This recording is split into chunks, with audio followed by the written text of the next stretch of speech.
आपकी विश्व समाचार अपडेट में आपका स्वागत है। अमेरिका मध्य पूर्व में ईरान के खिलाफ एक ज़मीनी अभियान की तैयारी कर रहा था, लेकिन ईरान के जोरदार प्रतिरोध ने अमेरिकी नेतृत्व को युद्ध समाप्त करने के विकल्पों पर विचार करने के लिए मजबूर कर दिया है।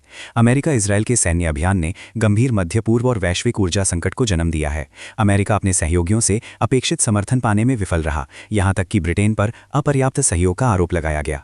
इजरायल के स्वतंत्र हमलों ने अमेरिकी नेतृत्व को नाराज किया, जिससे वाशिंगटन और उसके करीबी सहयोगियों के बीच तनाव बढ़ गया। अमेरिका के भीतर भी युद्ध को लेकर असंतोष बढ़ रहा है। अमेरिकी अधिकारियों ने स्वीकार किया कि उन्हें ईरान के इस तरह के पलटवार की उम्मीद नहीं थी।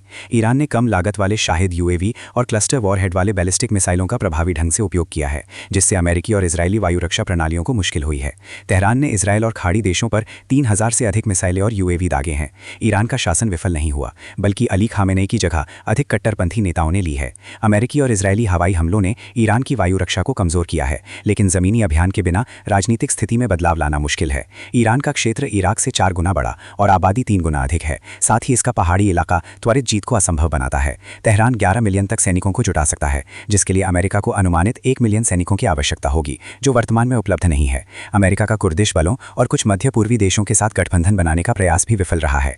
वॉशिंगटन अब छोटे विशेष बल अभियानों पर विचार कर रहा है, जैसे खार्ग द्वीप के तेल बंदरगाह पर कब्जा करना या ईरान के परमाणु और मिसाइल केंद्रों को निशाना बनाना। हालांकि इन अभियानों में आश्चर्य का तत्व नहीं होगा और वे भारी नुकसान के साथ समाप्त हो सकते हैं। युद्ध के लक्ष्यों को कम करने के संकेत मिल रहे हैं। पहले ट्रंप ने ईरान के आत्मसमर्पण को एकमात्र परिणाम बताया था, लेकिन अब अमेरिकी विदेश मंत्री ने लक्ष्यों को ईरान की मिसाइल प्रक्षेपण क्षमता और नौसेना को नष्ट करने तक सीमित कर दिया है। ट्रंप ने अब युद्ध को मूल रूप से समाप्त बताया है। इन संकेतों से पता चलता है कि अमेरिका जल्द ही ईरान पर जीत की घोषणा कर सकता है और संघर्ष को समाप्त कर सकता है, जो मौजूदा स्थिति में सबसे तर्कसंगत निर्णय होगा। सुनने के लिए धन्यवाद।